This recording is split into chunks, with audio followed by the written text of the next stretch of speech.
boy. The third week of high school football, guys. And it is my pleasure to bring along with me on this final approach to game day, my boys Colin Bester and Hunter Brock, owner, operator, all-around good guy at Final Approach Irrigation. Guys, how we feeling this PM for week 3 as we look at an away game for Niceville and a bunch of other stuff? Colin, you're first. Well, I will say I'm here at Pine Forest. I'm here in my truck, so I can make it through the show on my phone because I'm an idiot. I didn't decide to charge my phone beforehand.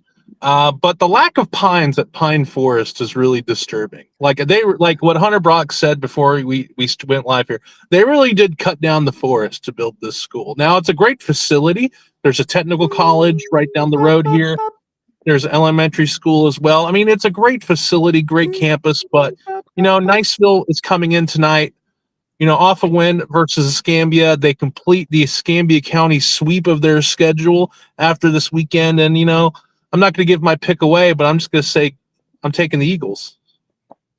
You think you're funny? You think this is a joke? Is this a joke to you, Colin? I think this is just perfect it's perfect wordplay. Here's the thing, though, is that we haven't all a cappella sung Paved Paradise and put up a parking lot. Bop, bop. And frankly, I find that disturbing on all accounts because I thought that y'all were better than that, frankly. And for it not to be the way that be, it sucks. It sucks.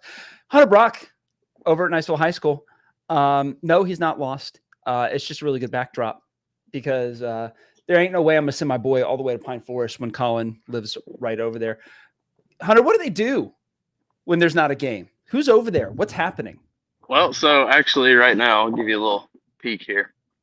Right over here, I don't know if you guys can see them right in front of the press box there. Apparently, Friday afternoons when there's an away game is when they come out and clean up the stadium from last week's game. So that's what we got going on. They were jamming out. That's really where I wanted to set up. I have a little better view of the field and whatnot. But I don't know. I didn't think Kendrick Lamar was a good background music for today's show, so I opted to come over here a little bit to the side. Found some more shade, man. Look, I was an offensive lineman. Like I'm getting older now, man. I hunt for that shade. But you say that you got loyalty, loyalty up inside your DNA. Something like that. Okay. Very good. Very good. So guys, we had a couple of games yesterday. 2, I think was it both Tate and Milton that played yesterday? Milton, of course, district rival and Johnny come lately of District 5A1. I don't even know if that's how you say it. Classification 5A, District 1. And then Tate played as well. Colin was at the Milton game doing a little scouting as Final Approach showed up this afternoon. So he was ready for it. Colin, what'd you see, man? Milton for real? Milton the real one? See, it's hard for me to think because Milton is 3-0, and you can't deny a 3-0 record this early in the season, being unblemished, getting off to a very hot start, tying the amount of wins the Milton Panthers have received the past 3 years, only in 3 games in 2025. So hats off to Ronnie Douglas and the entire Milton High coaching staff. But when I was there, I went to go to see this Washington team because I think this Washington team is for real. And anyone on their schedule, in the past, Washington has always been known as a team that, it's an easy dub, but I don't think it's this year. Washington came to play. To be honest, Washington controlled most of this game. They jumped out to a 10-0 lead very early on. Milton answered back by getting a touchdown. Katie Hall ran in for a score. They went for a 2-point conversion, made it 10-8 at halftime. But once the second half started, it seemed Washington was even more in control. But unfortunately for them, fumbles and penalties really put them back. To be honest with you, I think Washington should have won this game like 35-14. But Milton held on. That's what they were supposed to do. Another late score by Katie Hall in the fourth quarter put them up 14-10. Washington answered with a field goal, but ultimately Milton came away with a 14-13 win, improving to 3-0. Tate also won last night. They handled Pensacola High 41-0, which sets up this interesting matchup in week 4 at Milton High, where the 3-0 Tate Aggies come visit the 3-0 Milton Panthers. Man, and I know you really want me to let you go to that, but my brother. Yeah, I really do. But my brother. So Yeah, let's I'll get be in into exactly what's happening this week on our show. You can hear Niceville Eagles fan action going on in the background there. We're going to get through our first drives, talk about this week's games, how our rankings are going to be in there. We got our pick'ems, players of the week, and I thought we'd do, instead of superlatives, we do a little bit of some hot take stuff. If we got any hot takes that you want to share with the class, I'd love to have them. But let's go ahead and look at our master calendar that we have over here, brought to you by the Ryan Cabinet State Farm Agency. Find it over there. midbaynews.com/FB is where we keep everything. You can see that there's a lot of interesting games, I would say. Destin is hosting Pensacola, Fort Walton Beach. Oh, that's next week. Excuse me. Choctaw, of course, at Crestview. That's the game I'll be at. Colin, you're going to be over there in Pineless Forest, we should say, watching the Niceville Eagles take on the Pine Forest Eagles and a couple of other little games. I know Alexis Williams, our photographer extraordinaire, is going to be at the Rocky Bayou game by popular demand. So all my Rocky fans that keep emailing me saying that we don't do enough Rocky content, get ready. All right. So don't Rocky the boat. Make sure you get that dub. And thank you. And as we're getting into the season, Niceville had I would say, Hunter, probably the ugliest win we've seen in a long time. I would have to agree with that. And so I got a clip from Coach Morgan after the game. Here's what he said about that win last week. Coach, first win as a Niceville Eagle. How does it feel? It feels great. It's all about my kids, actually. I think they're great kids. I love them. We just got to pull more football out of them. But I love Niceville. It's a great place, great community. They've been very welcoming, but I'm more happy for my kids and what they accomplished. It was a slugfest. It was a little bit wet. It was humid. It was rainy. Yeah. It was a tough game. What did this tell you about this team that you didn't know before? I mean, we gutted it out, and we made plays when we had to. And there were some times last week when we needed to make a play, and we didn't. This week we did make those plays. So hopefully we're growing, we're developing, and we're getting closer as a family. And in October and November, those are the things that pull you through those moments. So hopefully we're getting there. You excited about Pine Forest?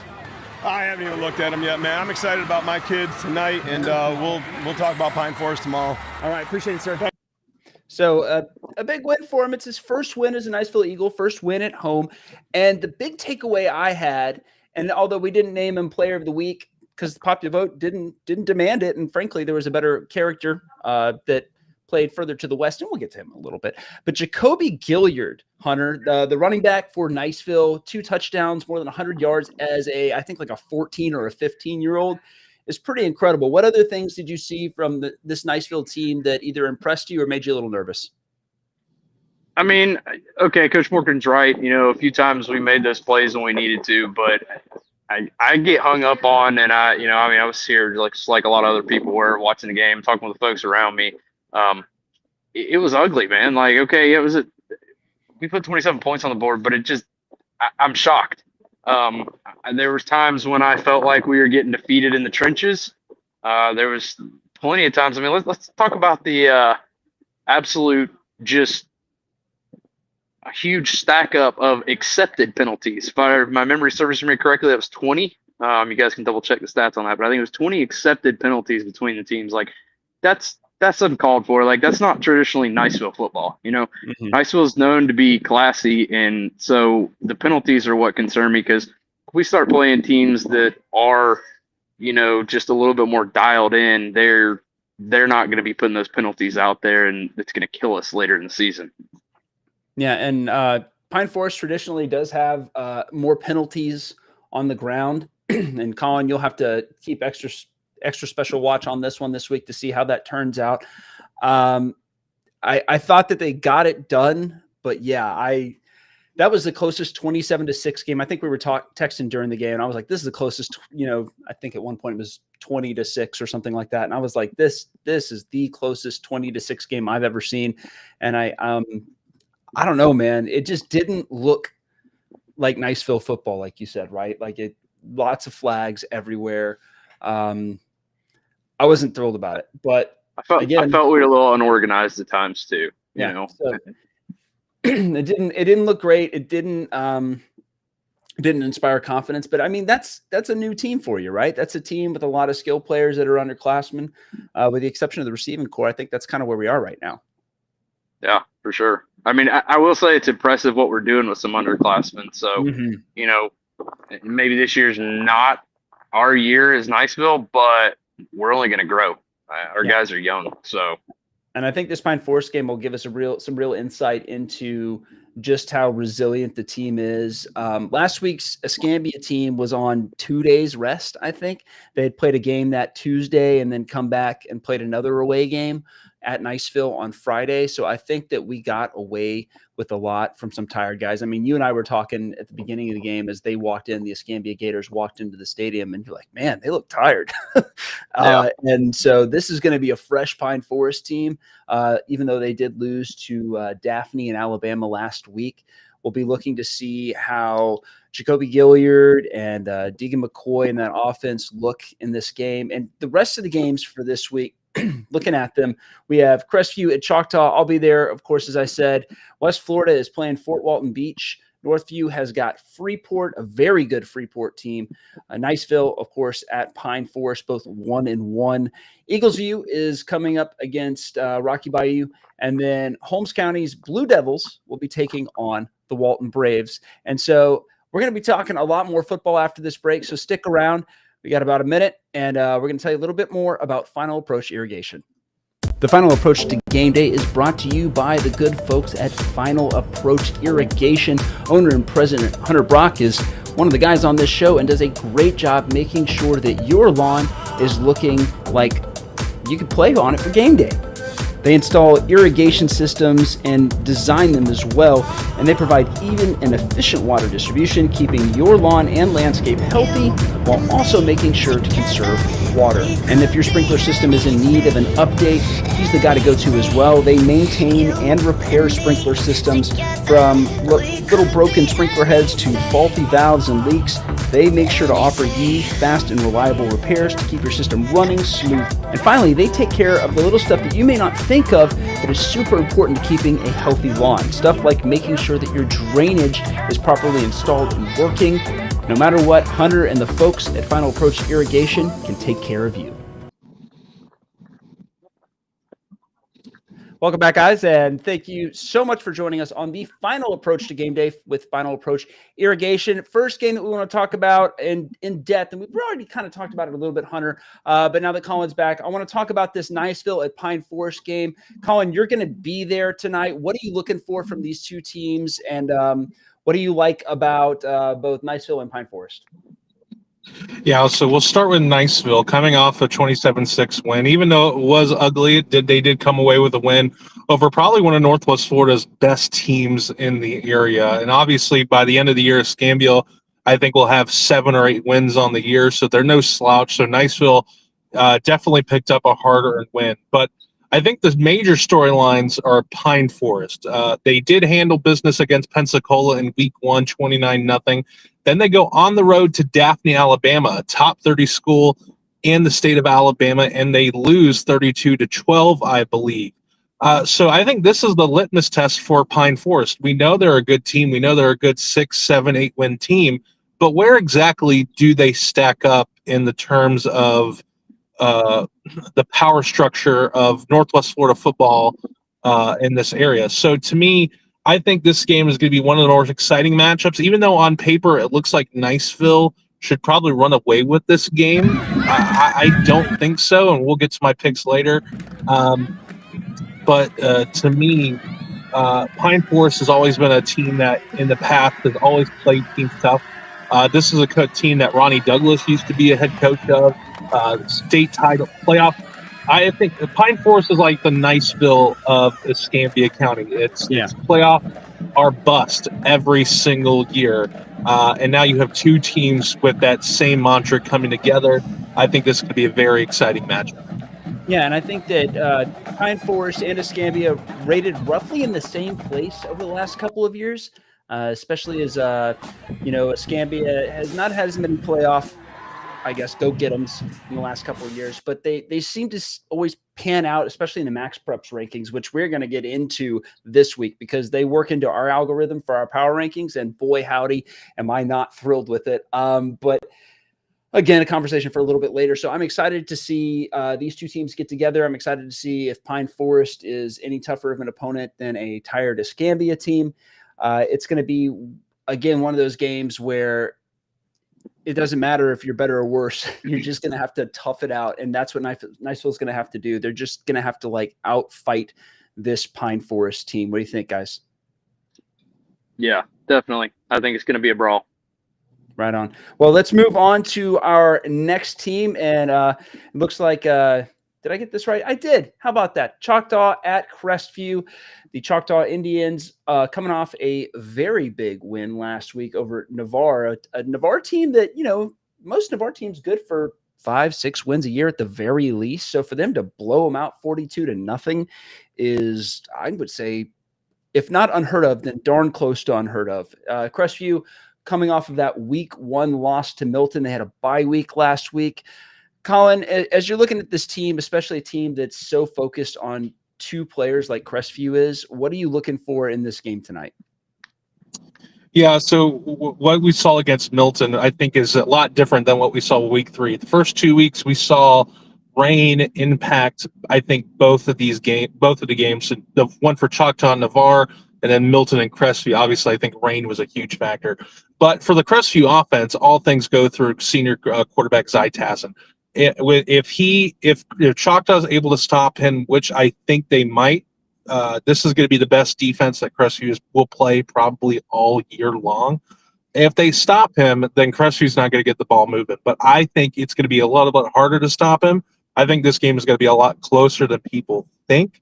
It's interesting because seeing Crestview, seeing that 0-1 on their record isn't very indicative of what we saw them against Milton. They played Milton to the limit. Mind you, they lost in overtime. Milton had to come back and force that game into overtime, and eventually Milton won. So this is going to be a very stingy defense. In my opinion, I think this Crestview defense is going to be the toughest defensive test so far for this Choctaw offense. But we saw last week with Navarre, they went down the field and scored on their first opening drive. It took 2 plays for Navarre to get their feet going. Then they threw a pick 6, and that game sort of just sailed away from Navarre's control from that point on. I think this game will not be decided in the first quarter. This game will not be decided in the second, and it will not be decided in the third. I think this goes down to the wire, and I believe Choctaw pulls away with a win this week. Yeah, I think that Choctaw is a really good football team, and I pull up our midbaynews.com/FB/Choctaw page to kind of give you guys a look at this schedule. As you can see, 14 points given up to Gulf Shores, 0 to Navarre. In that kickoff classic, the first half against Milton, they were 14-17. So, I mean, they're averaging very few points that they'll surrender a game. Got a ton of turnovers against Navarre and Gulf Shores over the last 2 weeks.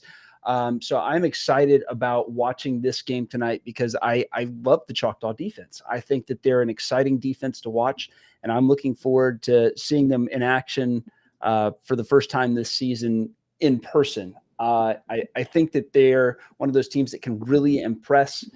I think the offense is also very good, but I think that the key to this team is the defense. And I think that while Crestview's defense is very, very good, I think it's an above average defense for this area.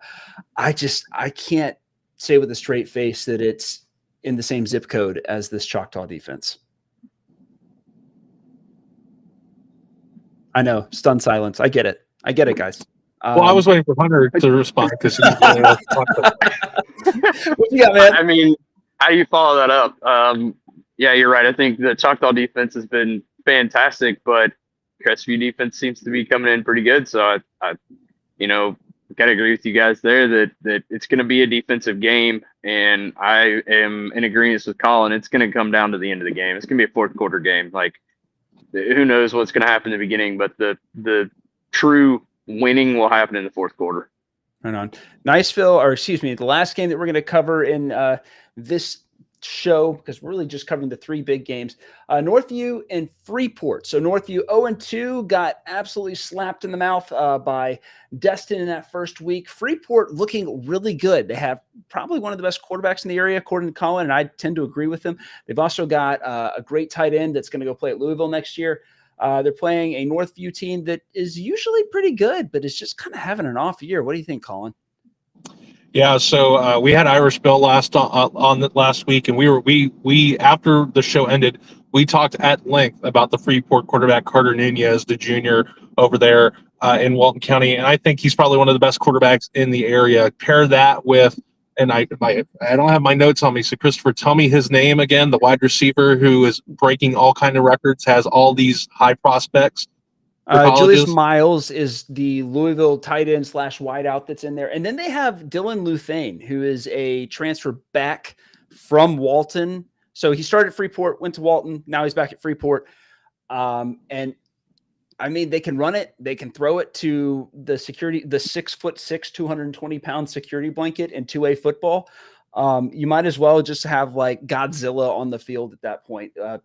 Because let's be honest, guys, like, you know, a 6'6" guy, it's just like in a class by himself. He's a collegiate athlete at this point.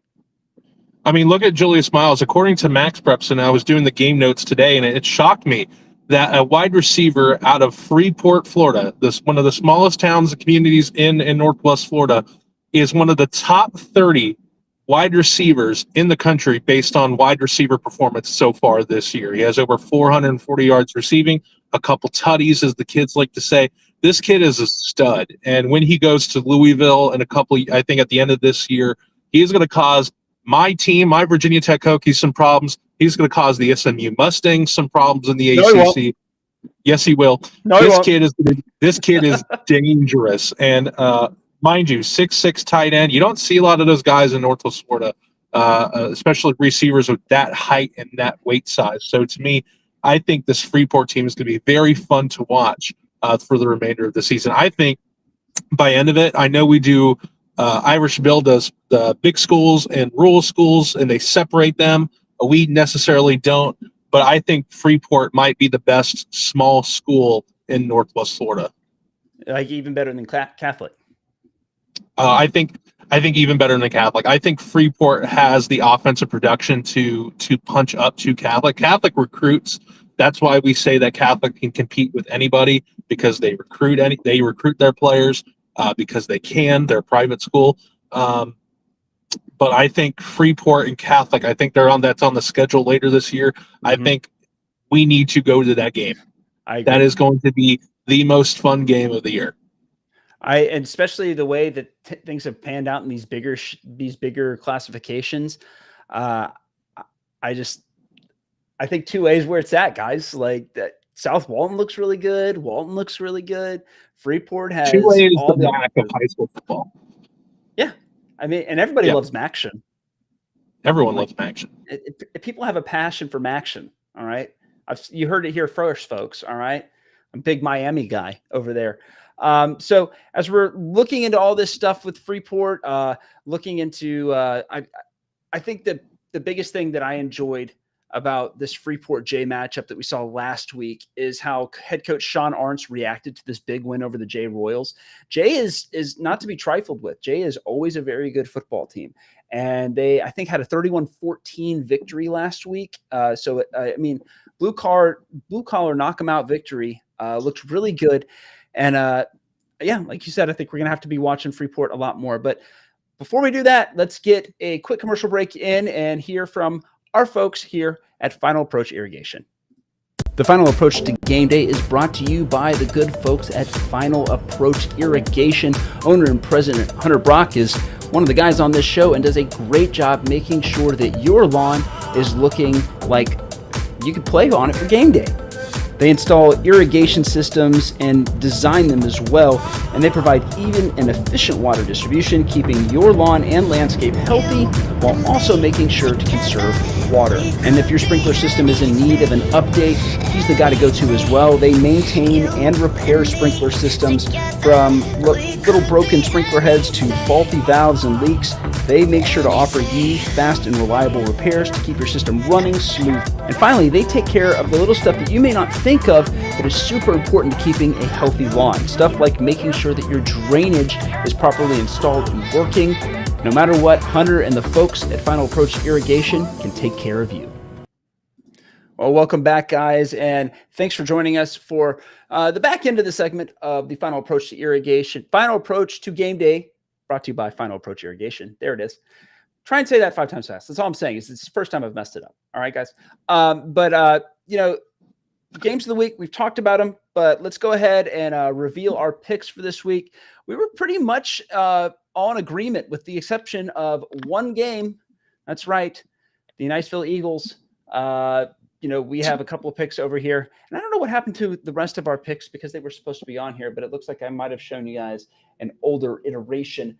That's on me. But for the most part, the only disagreement we had was the Niceville Pine Forest game. So let's just run down these first, Crestview versus Choctaw. You guys got any final score predictions you want to share with the class? I'll go first. I think it's going to be a lot closer than what people think. I think Choctaw's offense is going to struggle against this Crestview defense, but they will ultimately prevail. I'm going to say it's going to be a low-scoring game. I'm going to say Choctaw wins 17-14. What about you, Hunter? I'm going to go a little higher than that. I say 21-14 Choctaw. And I'm gonna top both of you guys in this one and say 28-14.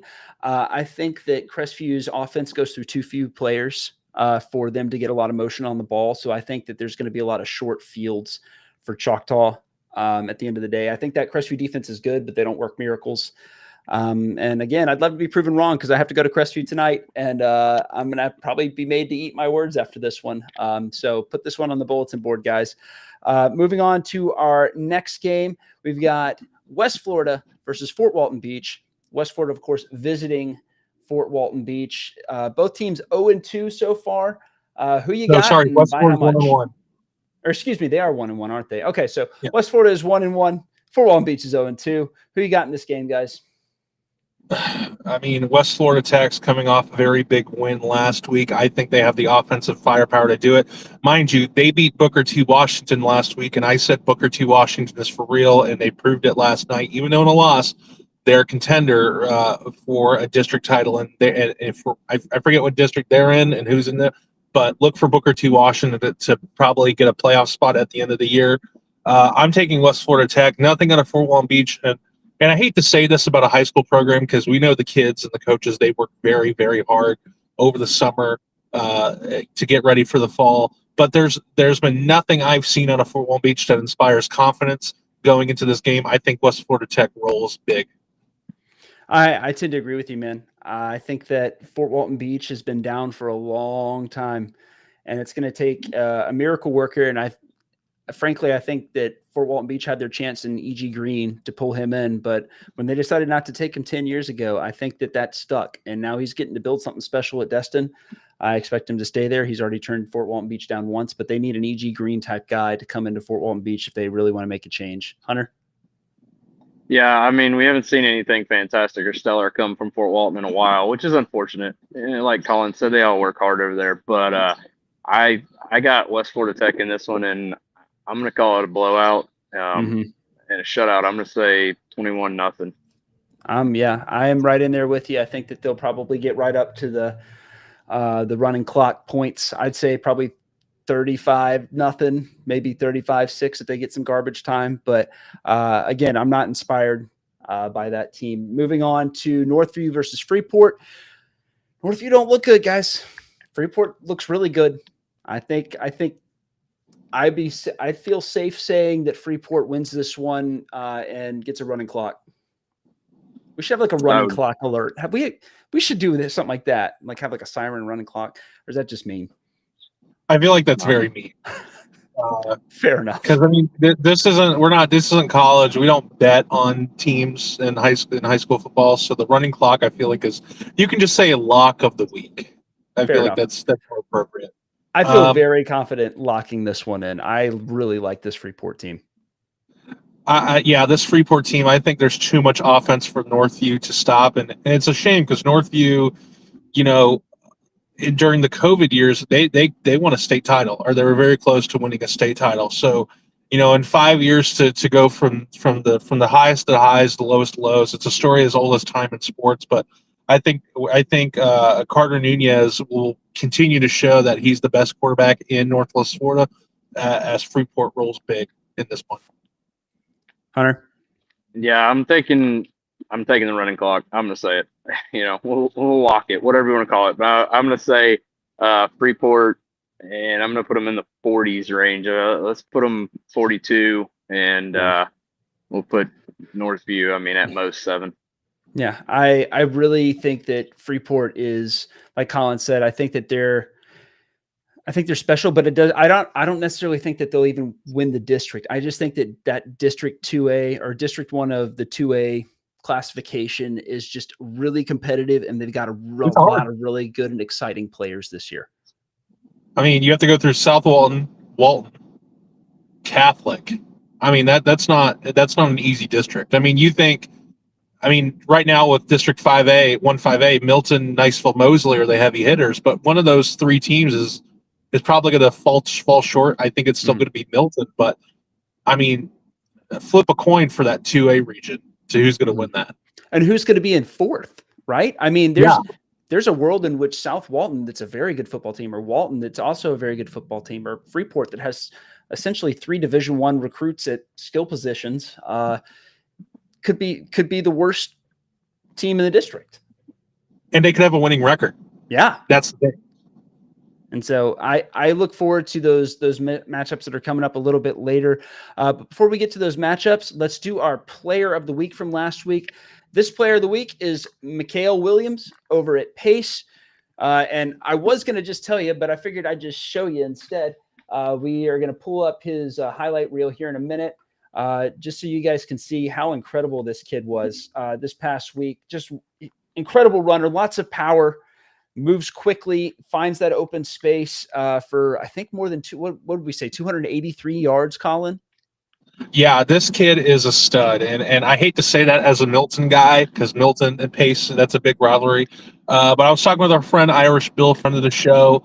I think you, Hunter Brock, Christopher Saul, I think even your children, Christopher, can get 100 yards with this Pace offensive line. I think this Pace team, is the best running offense in Northwest Florida by far.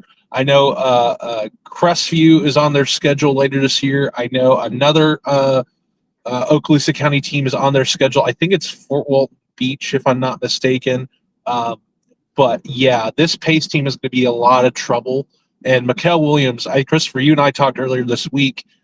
This kid's a stud. He's on pace for 3,000 yards to finish the season. He already has 500 yards through the first 2 games.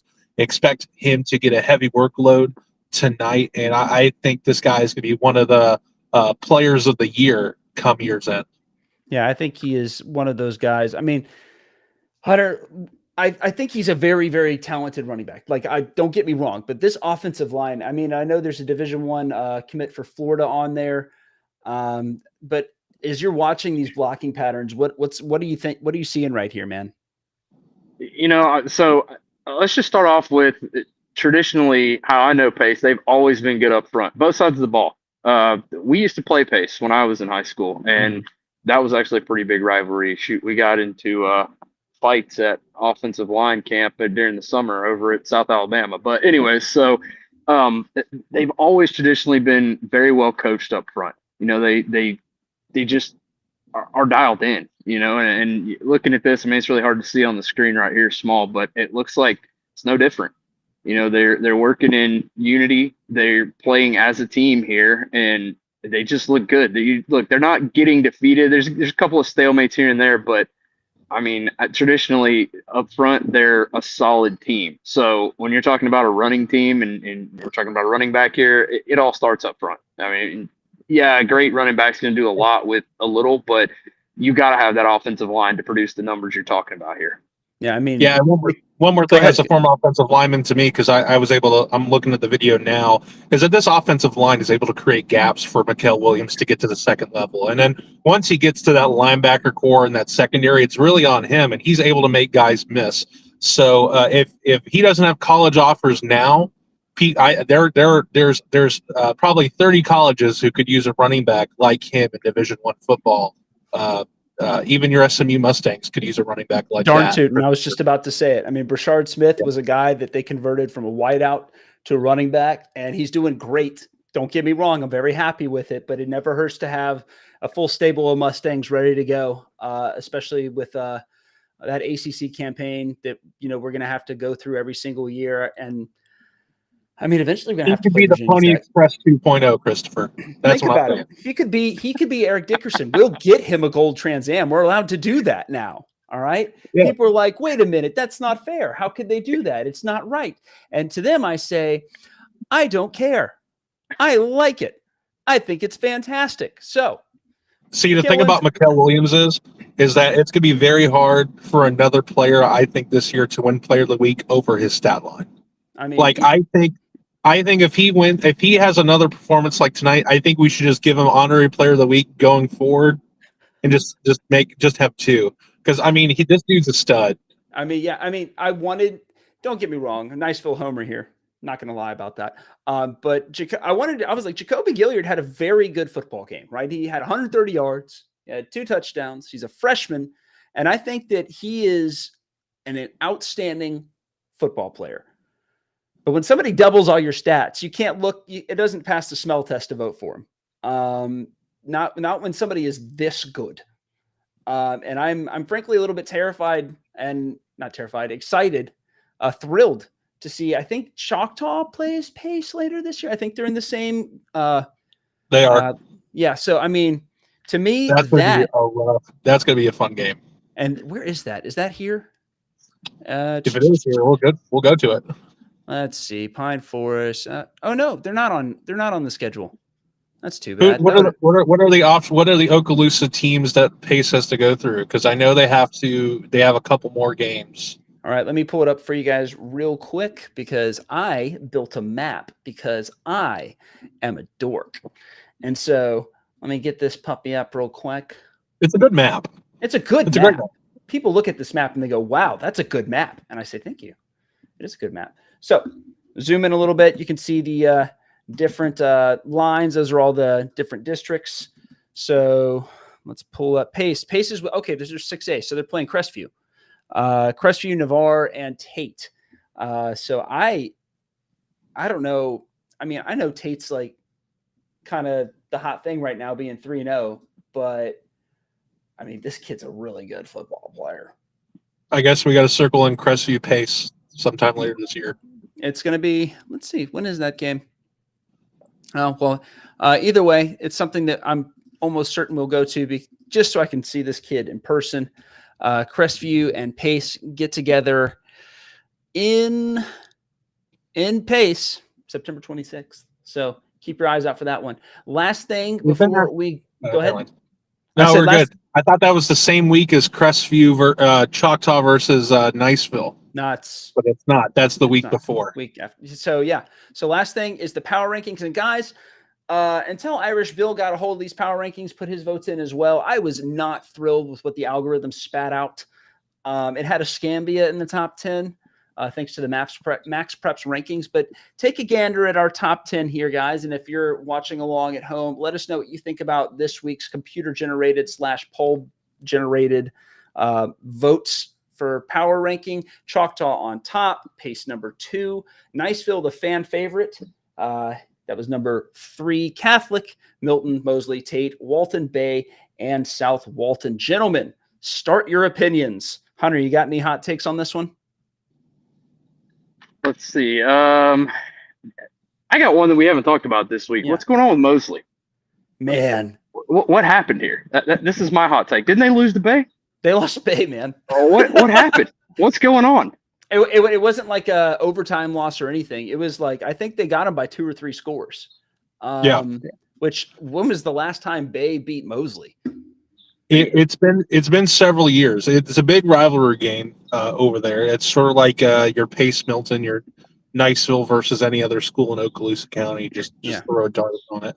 But out of all the games last week, we have a text message thread and we're all going through the games and we're like, hey, this is Bay Mosley's game, and I think that got the most reaction out of all of us.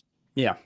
But to see that now, like, because you think about Bay historically has not performed against Mosley. I think, correct me if I'm wrong, it's been at least 7 years since Bay beat Mosley, and that's the issue. That's where the rub comes in, and it goes back to this District 1-5A. Has Niceville and Mosley both taken steps back, or has Milton just taken so many steps forward to where and the Facebook post, I heard there was one person who messaged me personally and said they were not happy with the way we worded that.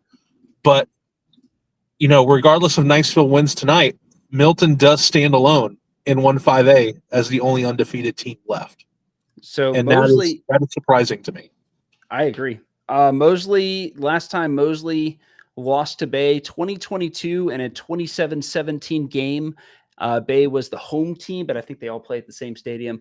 2023, it was a 62-7 win for Mosley. 2024, 53-15 win for Mosley. So 130 points to roughly 40 points over the last 3 years. I mean, that was not a game or an outcome that I expected at all.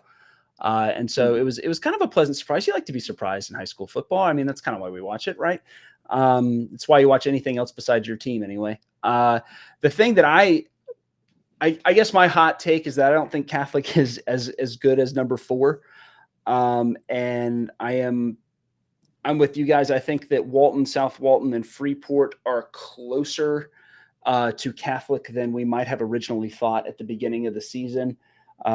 All 3 of those teams in Walton County have pretty good quarterbacks, and they have a great supporting cast on offense. I think what it's going to come down to is whether or not those Walton County defenses show up to play these games against Catholic. I don't think Catholic is that good. And then frankly, I didn't think Tate was that good either. I didn't vote for him in this top 10. But that doesn't mean I'm not wrong, because I'm wrong all the time, as Colin knows. Look, that Tate, I think, was me and Irish Bill, because I think looking at it from a bigger picture, I think Tate starting out the year 3-0 to them, and if to my left off camera, the Niceville marching band is arriving to Pine Forest High, so glad to know that they made it safely here. But you see that one in parentheses right there, Pace. I voted Pace as my top team in the region. I think offensively, defensively, along with Mikkel Williams, they have a solid running game, best offensive line. I think Milton Pace can beat anyone in Northwest Florida. I put Choctaw at 2. See Niceville being 1-1. I consider them not being my top 5, and that was the really tough part. But I got to be honest with you, I think Milton after this week, to me, drops down a little bit, considering that if turnovers didn't go the right way, they would have lost that game 35-14. Maybe Milton is for real, but I don't think they're that for real. I don't think they're going to go into the first district game against Gulf Breeze undefeated. I think they're going to have a loss before that game starts. And then I would say, I mean, looking at this, Bay being so far below Mosley after they won, and they didn't just win in a fluke. It was significant points. So I personally blame MaxPreps, and I blame myself for allowing allowing them to have that. Doing that. MaxPreps is like the authority in high school football. They should know better. I agree. And so for us to calculate, rely on them, trust them to give them a piece of our ranking algorithm, boy howdy, I don't know, man. This is fake news. Fake news, MaxPreps. Fake news. Tremendous, bigly tremendous fake news. No, but wrong. Wrong, I've wrong, never seen Wrong. I've never seen rankings like this, and trust me, I've seen a lot of them. I've seen a lot of rankings. Some say I do rankings really good, not as good as Biden does. But mine are pretty good. I got a good one. Only Joe Biden would rank Mosley ahead of Only- Bay after a loss. It wasn't even a quality loss. Rusty's gonna tell me that Fort Walton Beach is the best school in Okaloosa County. That's a shame. It's really wrong. It's really wrong. We're gonna be in so much trouble for this, but it's so worth it. Anyway, South Walton being in 10th, I thought that they played really, really well against two much bigger teams, even though those teams are of, I would say, lower quality in terms of just the way that they've been playing lately in the last 10 years. But I am I'm interested to see how South Walton and Walton, all these 2A classification District 1 teams play. Should be a lot of fun to see them, almost as fun as having the president on the show just now to talk about our classification or power rankings. But come back that's anytime. hey, he's tremendous. All right. And so anyway, we're looking Crestview.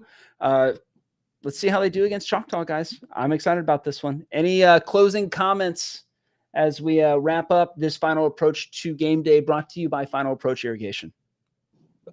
So most of the people who probably are watching the show do care about Niceville. I understand that you probably can't make it to the game, and that sucks really bad because I know traffic, is awful. But there are multiple ways that you can stay in touch. I know every time we decide to go somewhere, WFGX decides to go somewhere. But if you want to watch it on TV, it will be on TV at 7:00. So you get to see the Eagles win.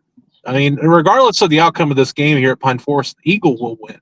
Boo this man. Boo this man. Unbelievable. I'm just Got a picking the valid ones. point. I'm just picking the ones that have red, white, and blue in their color logo. Live your life, Boo. Anyway, we will see you guys after this. We will have stuff all evening as we get more information about the games as they come in. We'll try and keep you updated. Expect a live from Colin at halftime from the Niceville game.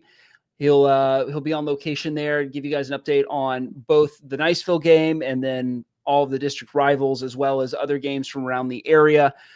Give you a little bit of the Niceville band since they're there tonight, which is really great. They always travel really well. And we will be keeping I will be keeping my eye on the Choctaw Crestview game. I'll be feeding updates to Colin, getting some photos. And as always, come see us, say hi. We have very large reflective green vests on. And I guess that makes us, if you need to throw stuff at us as well for our ice cold takes, you can do that too. But for all of us here at Mid-Bay News, we are so thankful that you guys would tune in with us for the Final Approach to Game Day, brought to you by Final Approach.